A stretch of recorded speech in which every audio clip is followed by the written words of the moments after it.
Hello, hi, I'm ALL the Cryptic Hybrid, and this is When the Shutter Stops. Now, When the Shutter Stops is a detective mystery visual novel that's in development right now at Remote Studios, and it's also on Kickstarter because its developers are trying to raise funds in order to finish the game. They also put out this demo, so let's check it out together. Again, this is When the Shutter Stops. This game is set in Philadelphia. See? Philadelphia, Pennsylvania. It's a dirty city and the people are just as filthy. Me? I'm no different. My story just starts earlier than most. This whole thing began like any other night. It was in my office. I was set to see my last client for the evening. It was a wiry man that I only ever referred to as Mr. Jacobson. He had come to my office asking for the great Priscilla Veit. And this is her, and she's a child, yes, a child detective. That's me. He needed someone to help him track down the man who had stolen his wife's heart. He explained that his wife grew distant and caught her making late-night phone calls to an unknown party. I found the answers for him, but I knew he wouldn't like them. No one ever does.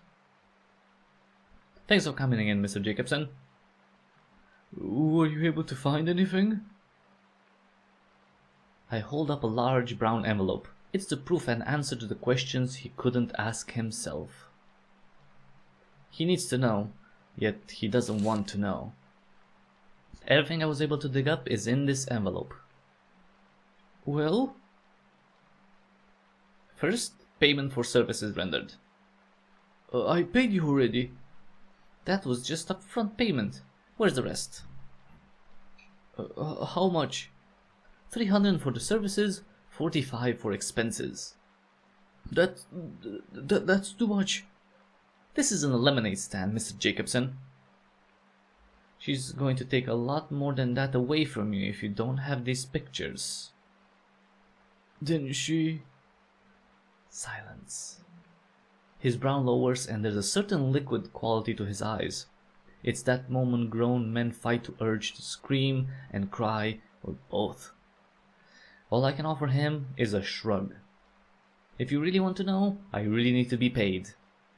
He fumbles through his clothing and pulls out a cheap beat-up leather wallet. He dumps its contents. Hundreds, 50s and 20s peek out from under a small number of $1 bills. He counts out the amount. I'm counting it with him. It's exact, $345. He lays it on my desk. How convenient that you have exactly the right amount. I stare directly into his face, but he can't look me in the eyes. Save it. Normally I charge liars an extra fee, but you've got enough troubles. I flick the envelope in his direction. As soon as it's in his hands, he nearly shreds the part for its juicy contents. When I put these envelopes together, I put the best pictures in the front. It's a simple service I provide to my customers. In his case, it's two women, one of which is his wife engaging in extramarital affairs.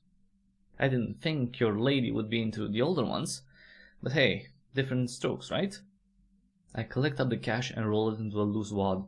When I look back at him, the blood has drained from his face. Mother? Oh, whoa, that's rough, pal.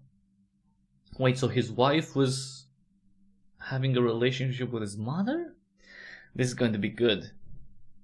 I can't believe this. Are this real? They're real. Hey, at least you call her a motherfucker. He slams the pictures down onto the desk and looms over me. This is the part where my client is unhappy with what they've discovered and or what I've said and decides to make it physical. You little... And this is the part where I make my client see the error of his ways and persuade them to leave. I think it's time for you to leave now, Mr. Jacobson. Our business is done. The threat of a severe electrical shock is enough to change his attitude. He snatches the photographs off the desk and promptly marches out of my office. Another day, another dipshit. Oh really? I still get lost. Oh, it's you. A heavy-set man comes to the door. easily 5 times my size and double the clown that just left. Nice to see you too. Sorry, Sam. It's my landlord. Rough customer? No more than usual. I answer and pour some of the good stuff into my drinking glass. He reaches out an upturned palm. Got rent? Yep. I turn over the wad of cash. It rarely lasts this long. What's his deal? I keep my client's personal dealings private, Sam. He stops counting the cash and stares. It pokes a hole right through my code of ethics. His wife and mom were going at it. Does anyone like their mother-in-law? Apparently she did. What? I mean, they were screwing around behind his back. Oh, that's rough. That's what I said. You're going to have, sorry, that's the Sam. You're gonna have the rest of the rent? Yep. When? Soon. He's not thrilled with the answer, but it's all I have for him. Cut me some slack, come on, business has been slow. Not my problem. I'm the only tenant here that tries to pay their rent anyway. He cracks a cynical smile. I don't think Sam would ever put me on the street, even if I couldn't pay. He sits on the chair opposite me and exhales his frustration. Also the only one that puts me in trouble with the police. Not my problem. I grin back at him. He watches my place when I'm not around, doesn't make any fusses about me being far underneath the legal age to live on my own, and doesn't ask too many questions. Unless someone gets nasty or I forget to pay rent, then he asks plenty. He motions at my glass. Got enough for that apple juice? I'm not much use in getting rent if I'm dying from thirst and hunger, Sam. Be better at it if you took the right kind of pictures. Pedo. Don't even. That's not funny. You know what I meant. I'd love to, but it's not that easy. Nobody's going to buy a nameless kid's photographs. All there is in this city to photograph is filth. I throw my hand at the way Mr. Jacobson went. And I'm already doing that. It's not that bad. Yes, it is. I put on my best pout, but it only hardens his resolve. His eyes open in a just slightly too wide way. Any moment now, lasers will shoot out and reduce me to a pile of ash. I'm sure of it. Well, that's the stare. That's what the stare feels like anyway. Sorry. A few more jobs and I'll pay up. I promise. He pushes my hat down over my eyes before giving my head a firm pat. Hey! Do your homework next time. What? Your client. You didn't know that was his mother, did you? No, I didn't. He shouldn't have blown up on you if you. He wouldn't have blown up on you if you would broke it to him gently. Telling someone the two people that should love them the most don't seems hard. Kid. He's quiet just long enough to let it drop. Just don't do anything reckless, okay? Me? Reckless? He gives me another look that pokes straight through my facade. Yeah, I didn't believe it either. The moment Sam leaves, the phone on the desk rings. Talk. A lady's voice comes across the phone. It's a smooth, calm, and professional voice. It's the voice of a woman who has made making phone calls her career. Mrs. Vade, the PPPD respectfully requests your assistance at the corner of 4th and Wicker. You don't beat around the bush, do you? I was warned not to. I'm not really in a position to be refusing work, but the Philadelphia Police Department offers some of the worst work there is to have.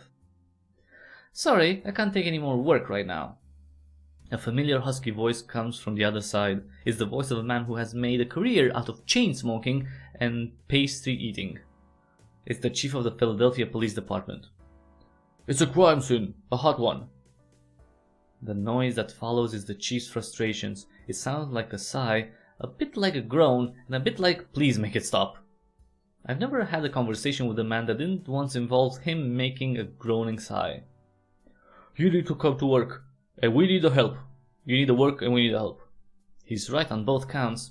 My landlord and the stack of red and yellow past due notes on my desk remind me of that much. But still, I have plenty of reasons to not want to take on their work. I don't need it that badly, especially not after the last time. Listen, kid, we've got a serial killer on the loose. You want me to go after a serial killer? No. You've taken down worse. Come on, Prissy. No, and don't you dare call me that. You could help put a stop to it. Think of the good you could do. You don't pay bills with good deeds. And if you could, you and your force will be bankrupt anyway. Don't be like that, Vate. I'll double your usual. I do need the money. Quadruple it, and I call the shots, or I walk. Deal. My age doesn't dissuade the PPD from calling on my services. Being well underneath US labor laws, age restriction isn't a deal breaker for them. Skirting, breaking, and ignoring rules is something they're good at. But I've refused a lot of work from the PPD, and chasing murderers and playing whodunits with the homicide division isn't the worst of it. I've done some things that I'm not proud of, and getting involved in police affairs has yet to help me sleep better at night. 2 of our boys are already down there waiting for you. And try to be nice this time, Vate. We can't afford to lose anyone else. He hangs up before I can respond. Damn it. Well, I step out of my office and into the street. It's humid, chilly, and the stink of the city hangs in the air. It's been a rough year. I lost a lot of things, but my sense of smell wasn't one of them. Summer is practically over and fall is upon us. I'm reminded that there are things that I need to take care of. I've been neglecting to add myself to that list. It's probably because I always find myself in this situation. Someone has a problem and somehow comes to the conclusion that a little girl is the best solution. They're often light on the details, so I wind up finding out what the job is really about when I'm already knee-deep in it. I knew this case would be no different. For the PPD, you could say I'm the cavalry, but I'm more an easy way out for the pitifully understaffed police force. The lack of quality detectives means it pays well, but it's always a rough job. Last job they signed me up for left a bad taste in my mouth. Oh, she was a Girl Scout? It was a drug bust, and they needed someone to scope out the suspect. Who better to do that than a noble scout, right? Not that I deserve the title. Lone Caucasian male in his early 30s. One-man shop. It should have been a typical sting operation.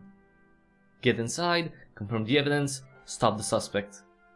He was sloppy and in small time. Materials for the manufacture of crystal were left haphazardly in his living room, and the stench of the process radiated out into the street. By no means your criminal mastermind. On the coffee table was a pistol without a magazine, empty blister packs, a plastic bag of the illicit substance, and a wrapped wad of bills. I gave the code for evidence confirmed. Would you like to try our no-fat sugar cookies? As planned, backup charged in. Get down, they shouted. Get down, he didn't. That's when I realized I made the wrong call. Whoa. Did they just shoot someone right in front of a little girl? There were 2 kids on the other side of the paper-thin wall. They had no idea Daddy was cooking crystal or why the good guys were there with guns. Some rookie lost his nerve and pulled the trigger first. Bullets tore through the apartment, our suspect indiscriminately. The sofa, the family albums, the walls, everything. And when the gun smoke cleared, all that was left of him was a slice of Swiss cheese slathered in ketchup. Damn, still can't get that out of my head. Police protocol authorized the use of deadly force against immediate threats. It was an authorized use of deadly force, they said. An authorized use of deadly force. He was a dirtbag, but did he deserve to die? I played the scene back dozens of times. Had I said he was armed, would have things turned out differently. Protocol, they said. That was the word they used to justify murder. Wow, she's pretty dark, poor child. The corner of 4th and Wicker. The whole city has history, some good, some bad. 4th Street itself isn't a busy street, even the worst of days. It's been paved recently even. It's a dark, lonely little road. A single lamp sits at the corner and under it wait 2 uniformed police officers. Should have asked them to pick me up. The chief said she was on her way.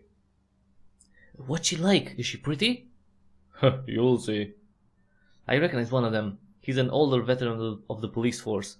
He never quite made detective, but he's been around long enough to know the ropes. His name's Albertson, but I've gotten used to calling him A. There's a fresh-faced recruit with him. Can't say if I've ever seen him, but he's green. It's something you can always see in this line of work. Rookies just stand out. It's in their eyes, the way they're just a little too bright to have seen much of these streets. It's in the way they smell. A little too clean, a little too sweet. The chronic stench of the city hasn't quite soaked into the uniform yet. It's in the way they sound. Cracking voices betray the youth they suffer from. Not that age or lack thereof has ever slowed me down. Rookies. A waves at me. It's a little girl? Good evening, Vate. What's good about it? It's chilly, it's a school night, and I'm stuck here with you and some rookie.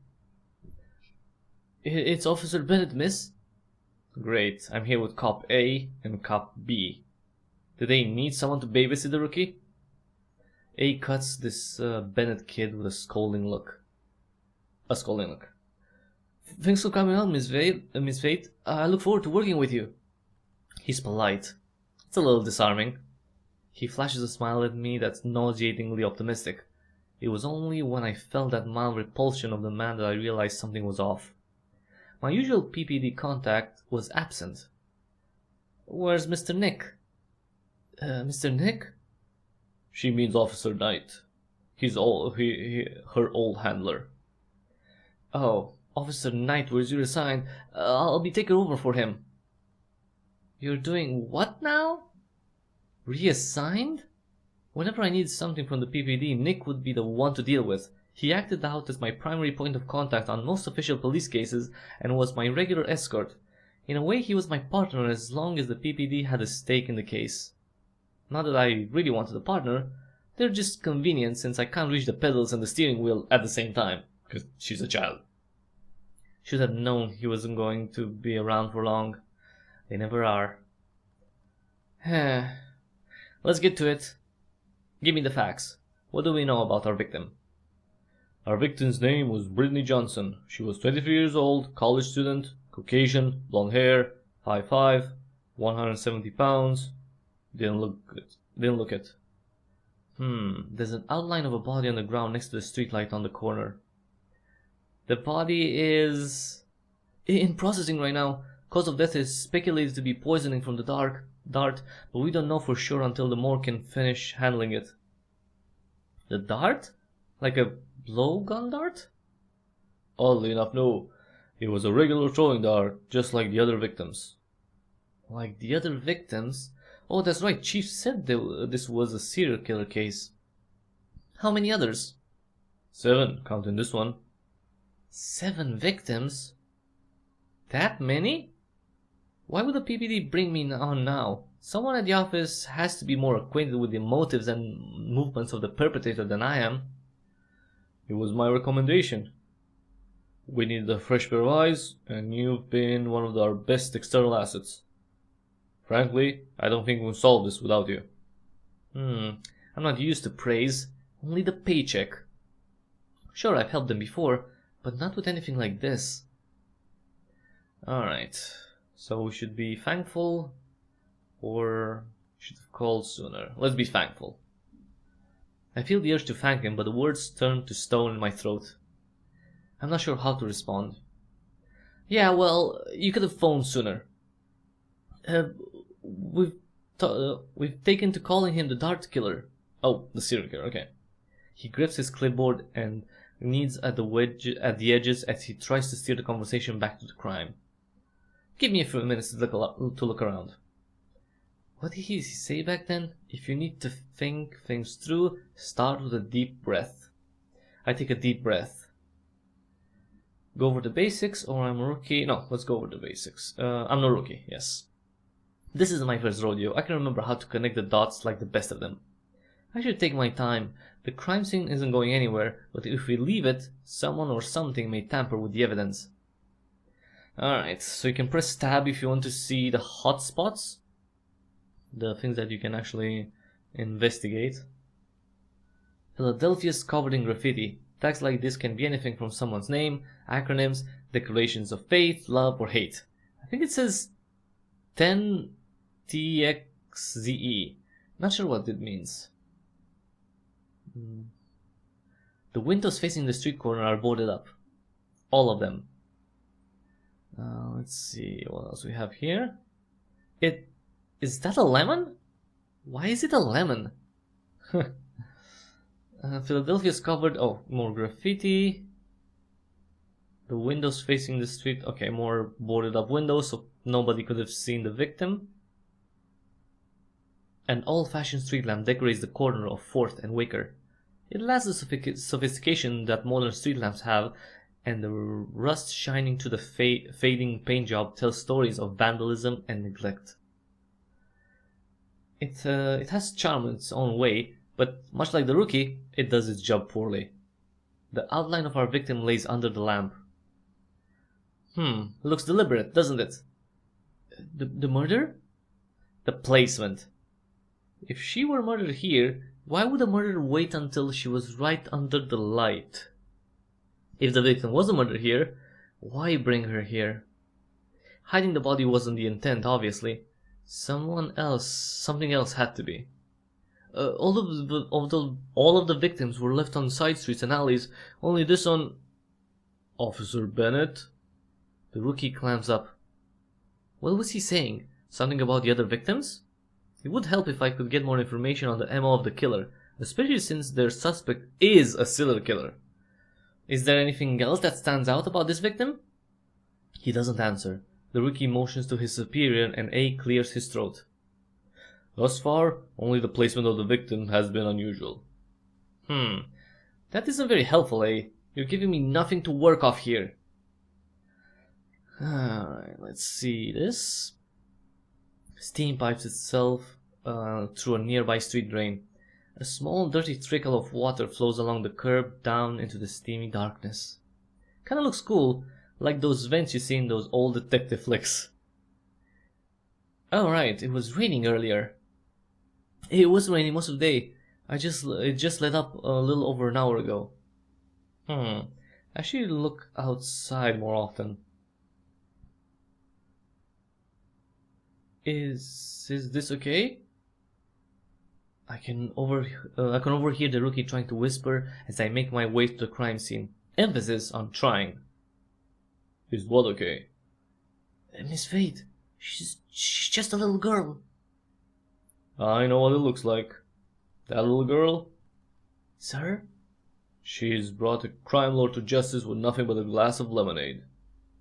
Lemonade? Well, that good apparently. There's a grim outline of a body drawn on in reflective tape on the sidewalk. Cartoon, and for kids mystery shows like to use this instead of actual victims. Something about seeing a dead body being too disturbing and making them grow up too soon. Surprised they bothered to do this for me. If seeing a dead body makes you grow up, I'd be eligible for senior citizenship discounts by now. What's the deal with the tape? It's marking tape. I know what it is, eh? Why is it here? It's marking where the body was. I expected this more from a rookie than A. I'm getting a headache already. Okay, what were our victim's details then? Miss Brittany Johnson, 23 years old. Any idea what she was doing here? Good question. Where's she from? Her ID says she's from Gladwin? Where's that? It's out of the suburbs, up north? Far? No, not really. What time was she found? It was cold Sorry, it was cold in right at 4 a.m. Did anyone figure out the time of death? Not yet. Who found her? I spotted her from my patrol car while coming down 4th. They really are understaffed. They're having a rookie beat cops working homicides. A rookie... Anyway. First time seeing a dead body? He nods silently. And I bet you've tried to help her. You didn't realize she was dead. Don't worry. It gets easier. Wait, you... I suppose you would have told me if you saw anyone else? The rookie nods again. Anything found on her? Only a purse. I need to remember to ask to see it before we're done here. Their hushed conversation continues. What if she gets close to the perp? We're putting a kid on the line of fire. She's been there before. And that makes this time okay? The commission's on board with it, and if you do your job, she'll be just fine. This is getting really distracting. Alright, so we have one more thing to investigate, this little cigarette butt. The United States implemented a number of programs to stop and prevent kids from taking up smoking. They weren't very effective. Now, every pack of cigarettes comes with a warning label explaining the increased risk of death as a result of using the product. Yet people still smoke. On the bright side, the habit has a way of making our jobs easier. Each one of these cigarettes is an opportunity to prove a person has visited a particular place. It's dry on top, damp on the bottom.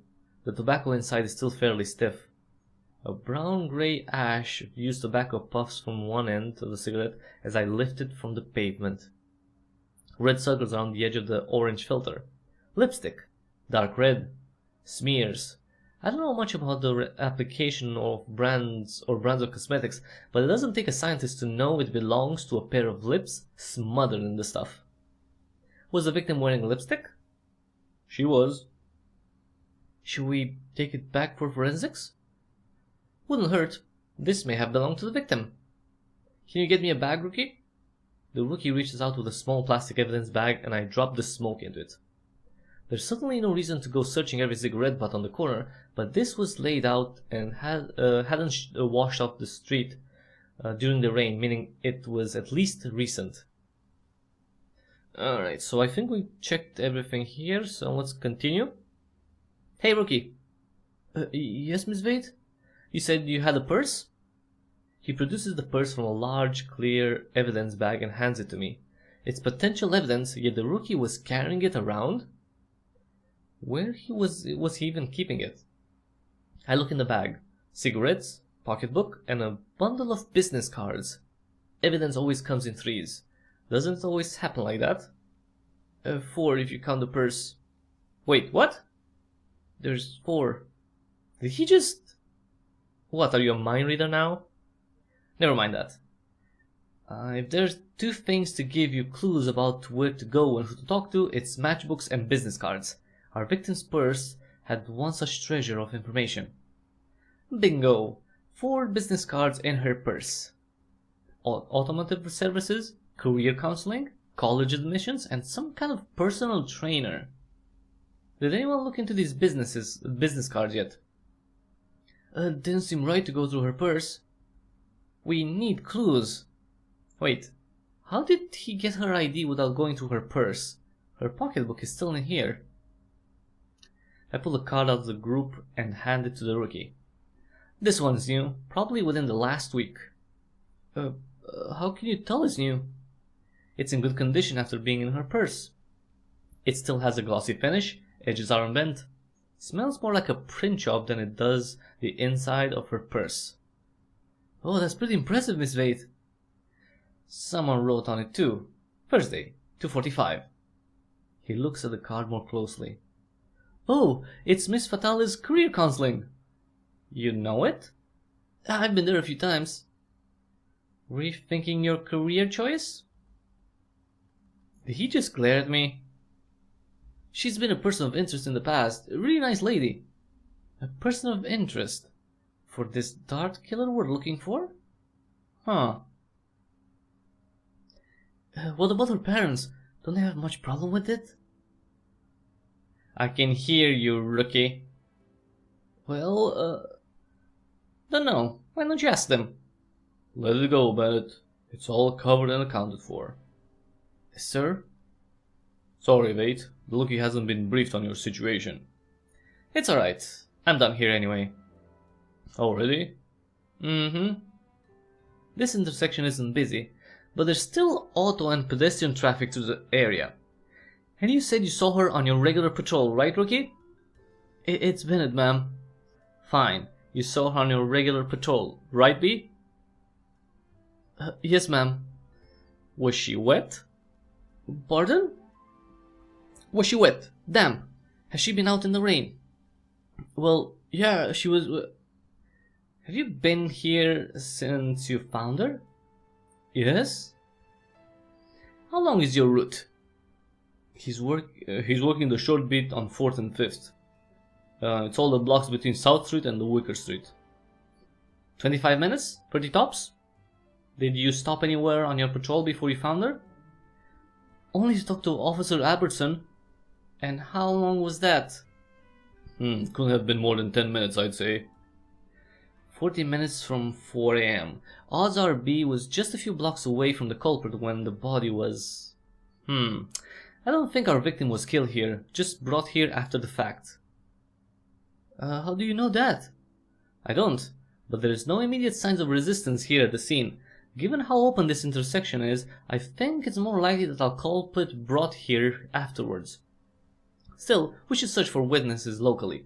Whether it happened here or if she was dumped here, someone could have seen. Meanwhile, we should reach out to the last people that contacted her and find out who has her lighter or who gave her a light. A lighter? I'm not much of a smoker anymore, but I imagine it's hard to light one up without a lighter. Anymore? I might be having too good of a time riling him up. Focus, B. We found cigarettes on her, but no lighter. If the cigarette I found belongs to her, there's a good chance that whoever gave her the light or whoever has her lighter may have seen the culprit or may be the culprit themselves.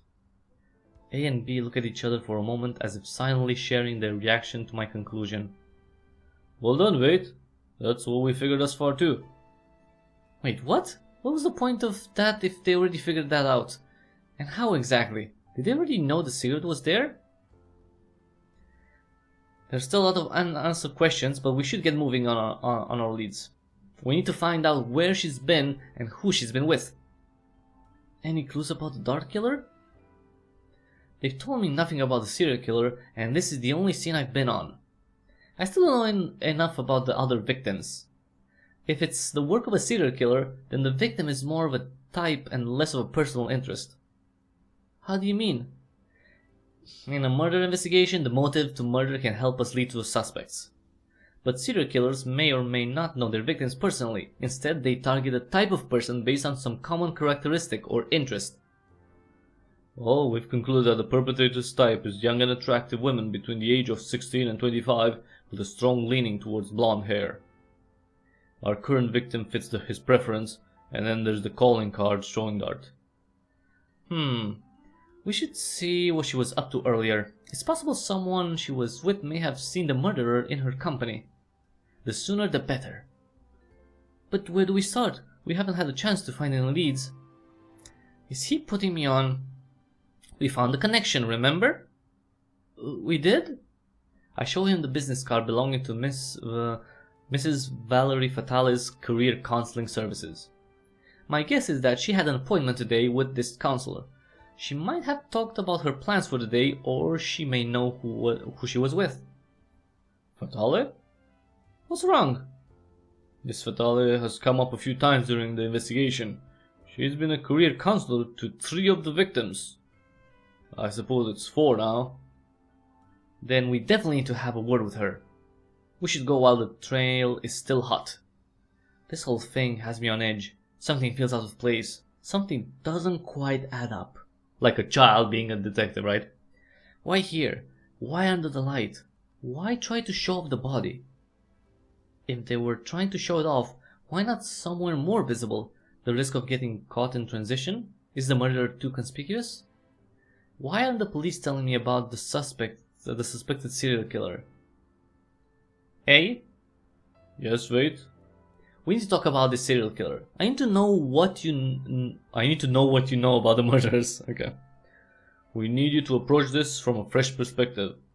A parallel investigation. You're sending me into this blind?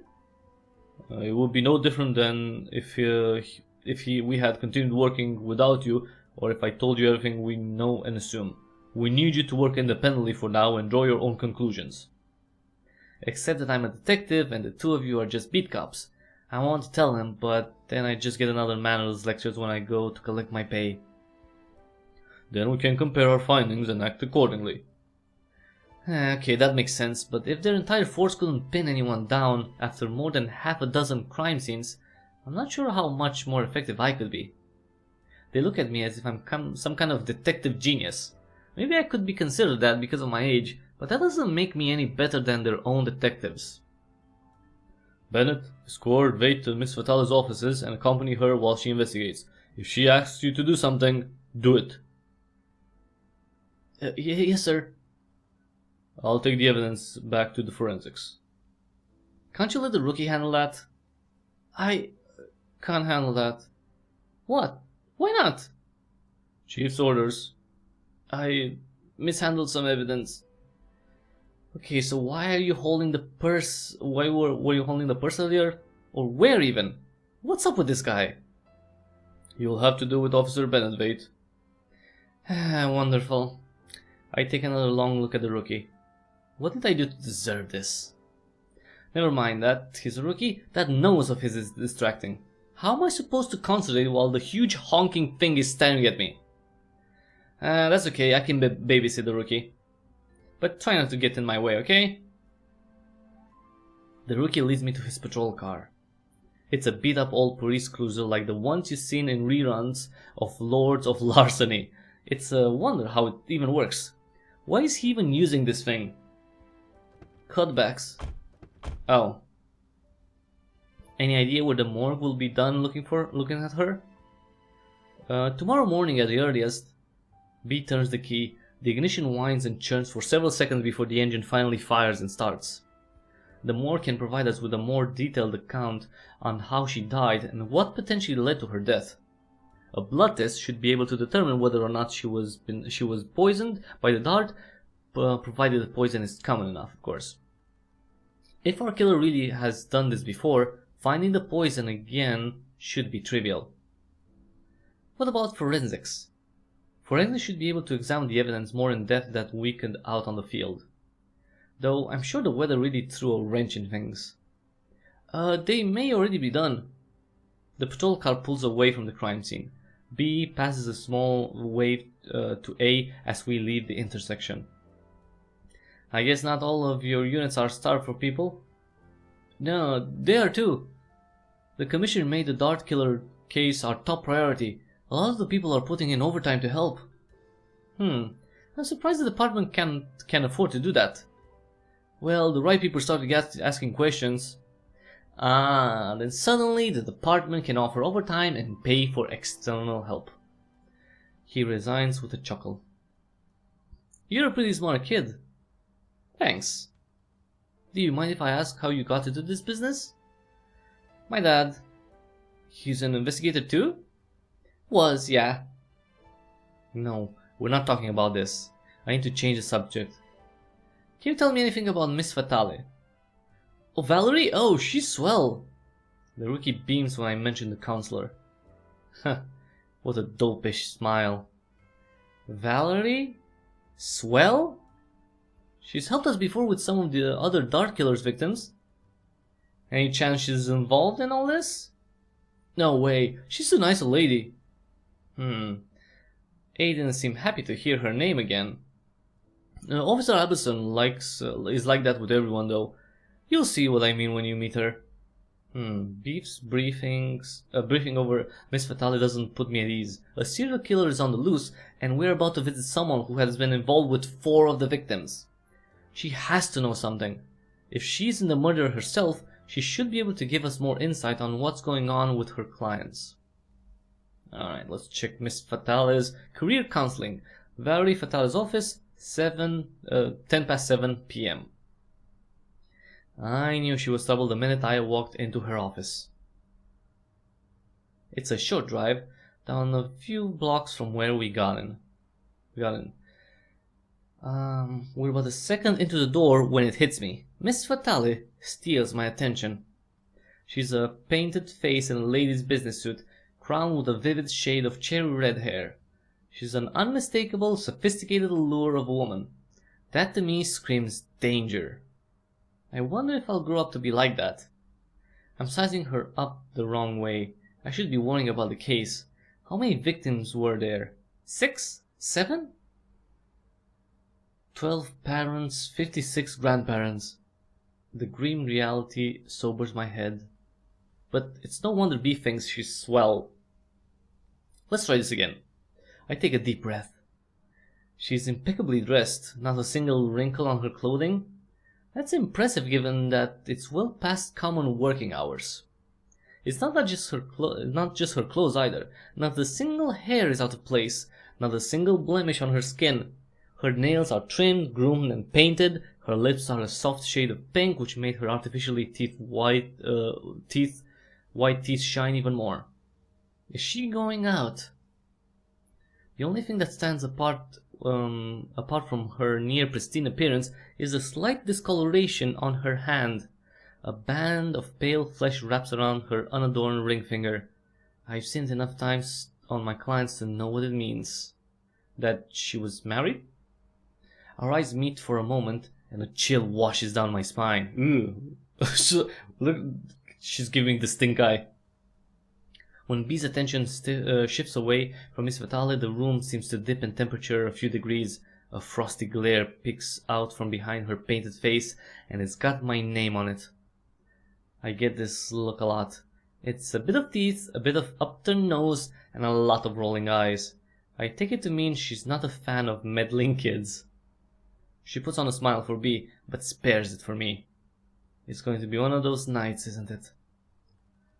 Miss Valerie Fatale, I presume? I'm Priscilla Vate, private investigator for the PPD. Oh, Officer Bennett, I didn't expect to see your handsome face again so soon. I was hoping you'd answer a few questions for us. Good evening, Miss Valerie. What brings you to my little corner of the world? She's ignoring me. Oh, you know, stuff. Stuff? Really? You're really batting out of your league with her, rookie. Don't mind me, I'll just be over here. Remember, look but don't touch. That was directed at me, right? Not important. I have 2 problems now. 1, our only suspect isn't cooperating. 2, my idiot escort is enamored with her, and I'm guessing he lost track of why we're here already. Persuading her to pay attention to what I have to say probably won't work, and without B's authority as an officer, there's not much I can do to detain her for questioning. I might as well take a look around while they're occupied. Shouldn't take much to get under her skin. Alright, what we can see here. We can look at this. It's an umbrella. Still damp.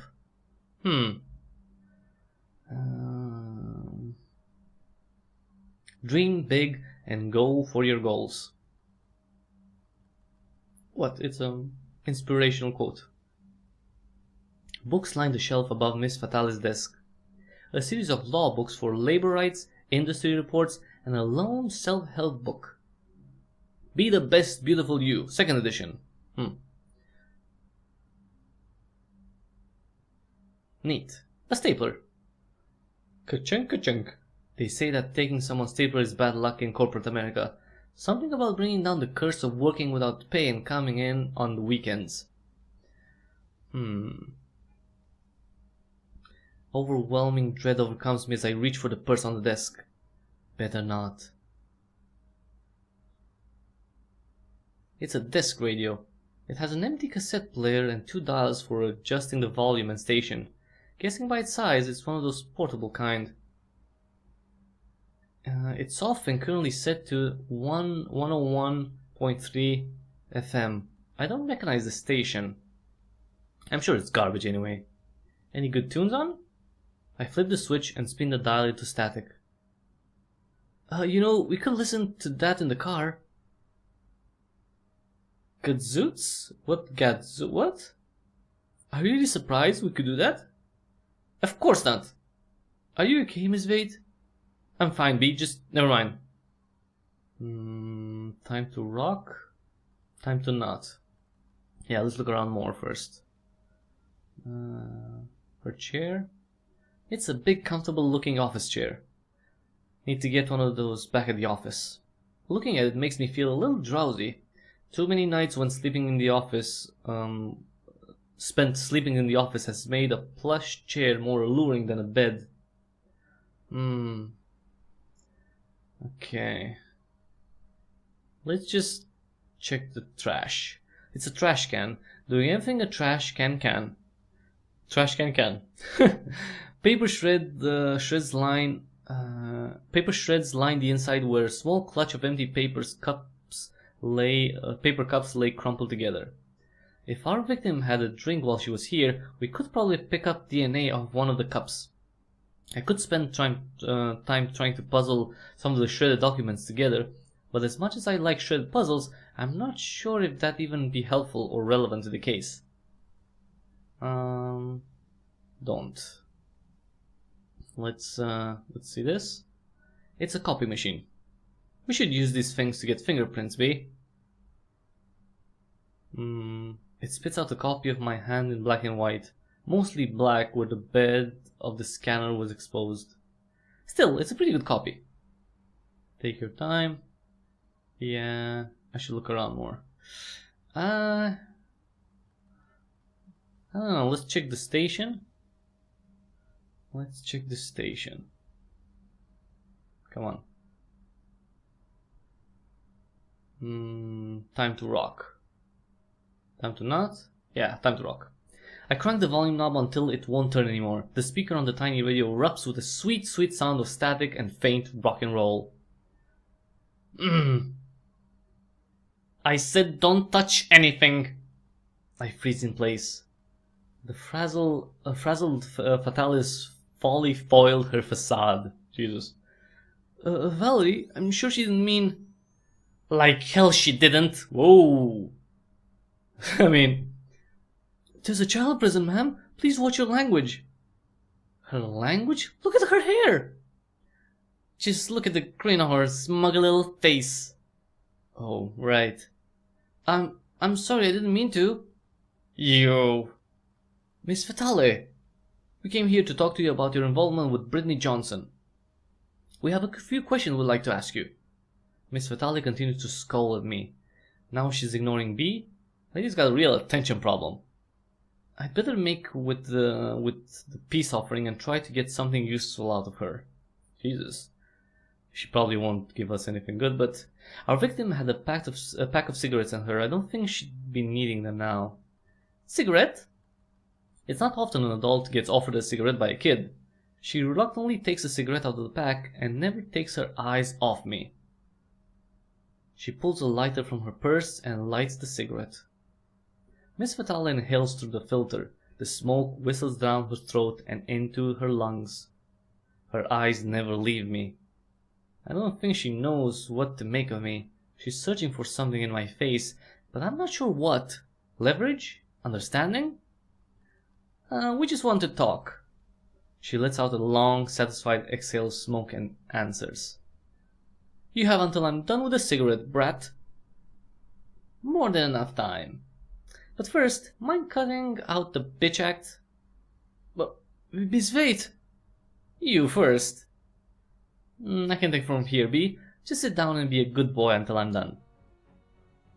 She's finally paying attention to me. Should be able to get in some questions now. I'll need to ask her questions relevant to the case. It's fine to have some banter, but I should be careful to ask things that will give me the most information about the circumstances around this case.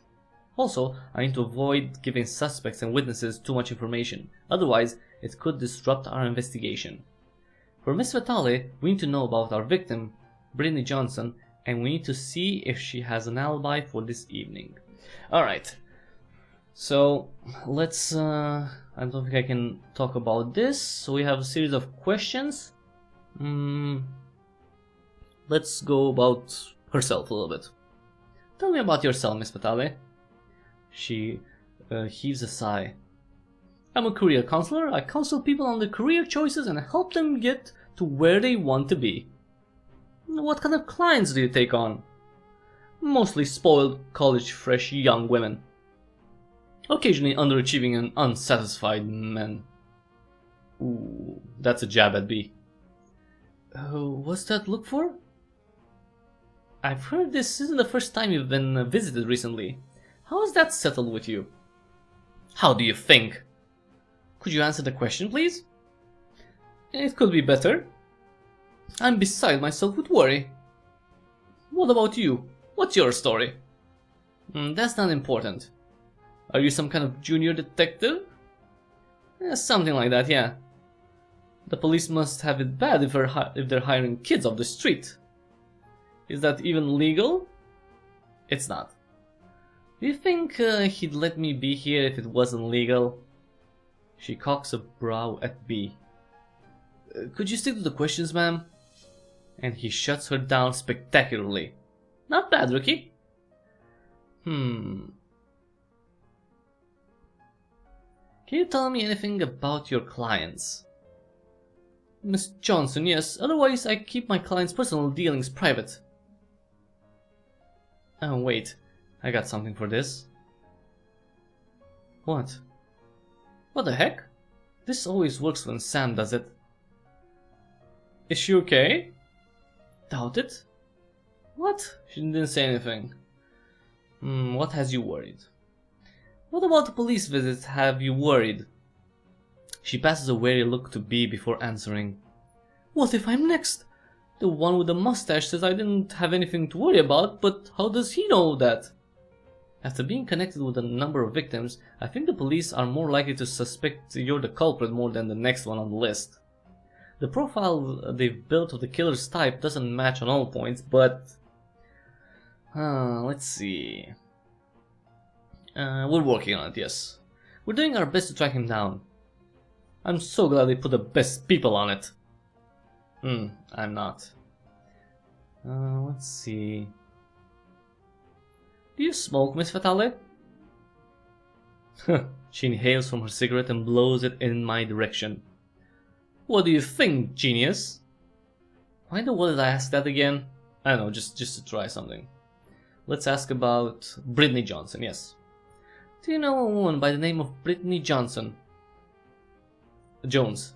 Johnson. Okay, whatever. Yeah, I knew her. She was a client of mine. Knew? Did something go wrong, or does she already know? Was? She takes a drag from her cigarette, then motions the ember at B. She's dead, isn't she? Why else would you be here? Exactly how well does Miss Fatale know the PPD, and how did she come into this knowledge? I take a look at B for answers, but the dejection on his face is discouraging. Speaking of, where's Officer Albertson, and why is this squirt filling in for him? He's taking care of the crime scene.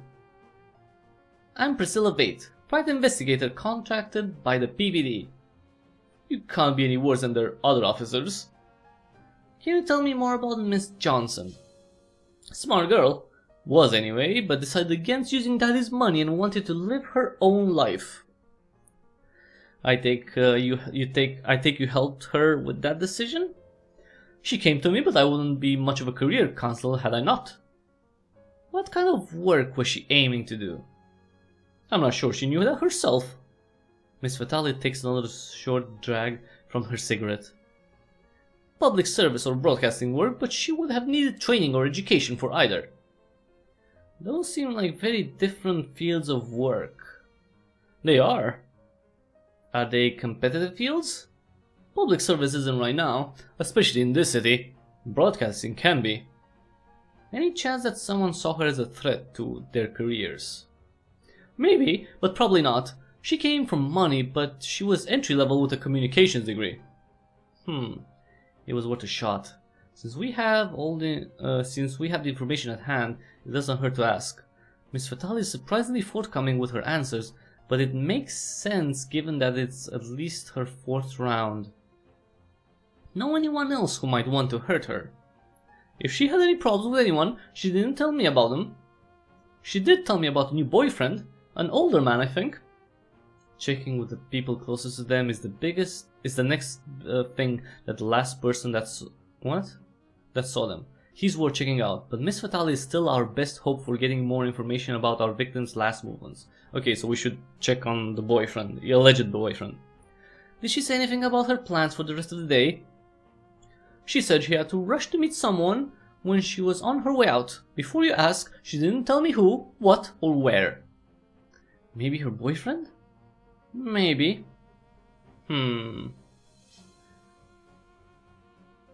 Did she say anything about this boyfriend? She did. Such as? Miss Fatale scoffs and shakes her head. It's the kind of scoff and shake you see all cynics make when you tell them how nice of a day it is. She said he was the best thing to ever happen to her. She said, finally something has gone right in my life. Did she ever say his name? I don't remember. She just went on and on about how great things were going for her and how hard it's been. That girl was born with a silver spoon in her mouth. Her parents were loaded. And then she just throws it all away for some dream and a scummy boyfriend. And then she died. Let's see. Focus on the boyfriend, yes. Her boyfriend, was there any chance they'd had a falling out recently? Not that she told me. Last I heard, things were just the best. It's not much of a surprise that she wouldn't know more intimate details between the two of them. She's a career counselor, not a therapist. Presume her for alibi. Pressure for alibi. Cooperate. Yeah, let's try that. Just one more thing. You met with Brittany Johnson today, correct? That's right, just a few hours ago. Can you tell me around what time she left your office? She was my last client the day. She made it out somewhere around 3, I want to say. Your last client left at 3? She's been here that long without clients to attend to? The next question is obvious. Why are you still here? She doesn't answer right away. She looks at B, then back to me. Why is this getting to her? Listen, I don't have anything to do with whatever happened to that girl. That's not what I asked about, though. Can you tell me why you're still here? I had some things I wanted to wrap up before I went home. For tomorrow. Okay.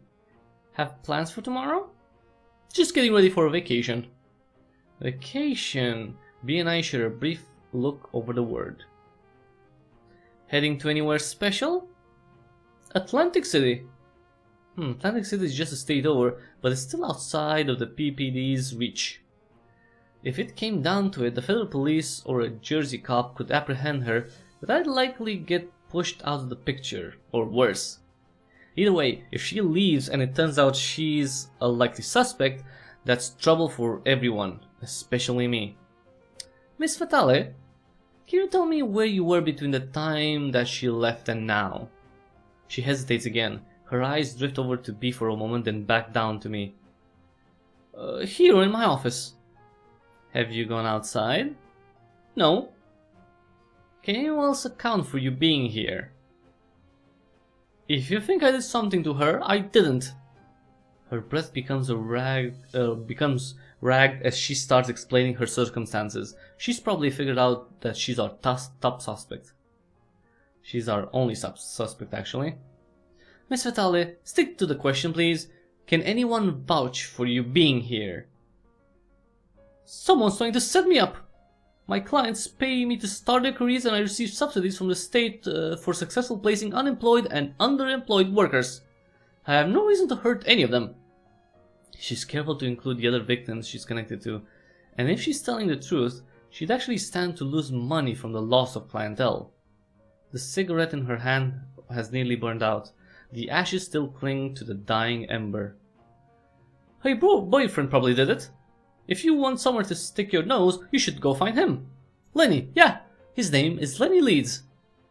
And now you remember his name? Can someone vouch for you or not? Miss Vade? There is, isn't it? isn't there? What? You look fantastic, by the way. I was here alone, there's no one. Miss Fate, Miss Fatale doesn't have someone who can verify. We should...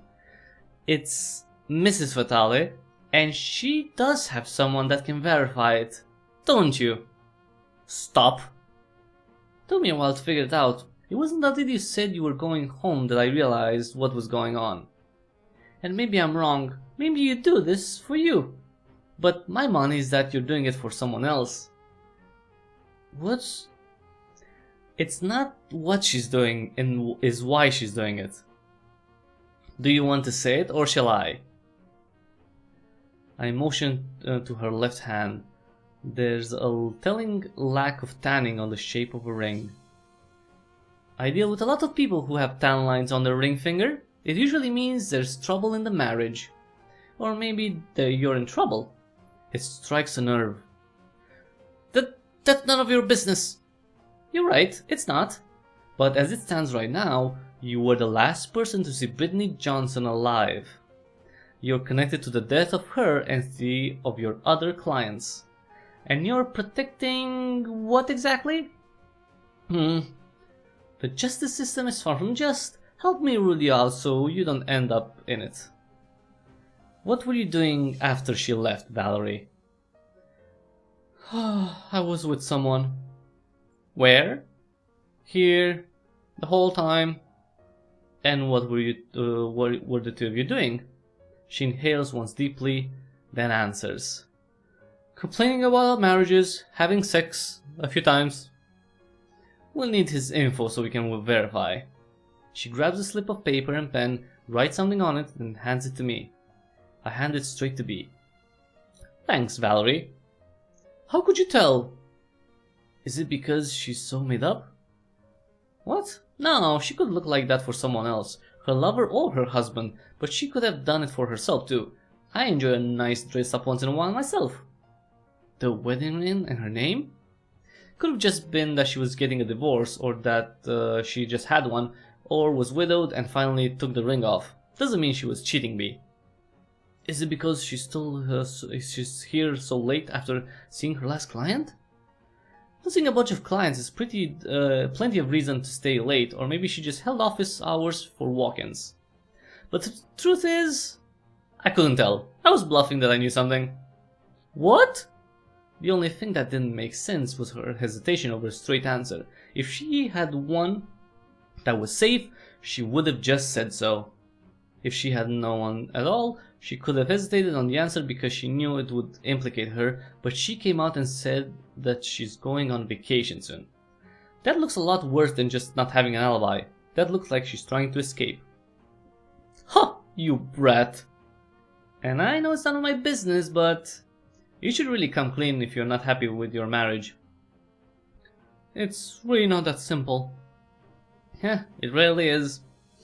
I'm reasonably sure that she... Miss Valerie Fatale? You're under arrest. What? Why? The rookie pulls out a set of handcuffs with from his duty belt and opens them up. Please put your hands behind your back. But answer all your questions. Intervene or let me arrest her. Well, why would he arrest her? Let's intervene.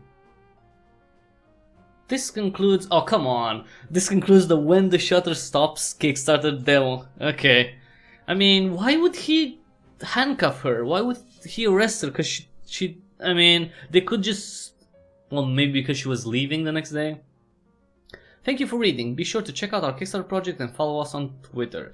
Okay, so everyone, that was the demo. That was When the Shutter Stops. I mean, that's an hour worth of gameplay, so that's quite a beefy demo. But of course, the full game will have a lot more. And it promises between 8 and 10 hours of gameplay. That's for the full release, which is expected sometime at the end of 2019. Now, if you want to support the game, you can check out the Kickstarter page to the link in the description below. And pledge there at least $20 will get you a copy of the game. Of course, that assumes everything goes well and the game is released. Again, everyone, this was When the Shutter Stops from Remote Studios. Check it out on Kickstarter. The demo is available on Underage.io right now for Windows. All links are in the description. Thanks so much, everyone, for watching. If you like this video, please give it a thumbs up real quick. And if you like what I do here, consider subscribing. That would be immensely helpful if you could subscribe and tell other people about the channel, youtube.com/cryptic-hybrid. I do gameplay videos, developer interviews, live streams, so there's something for everyone. Check out the back catalog of over, let's see, 1785 videos at this point.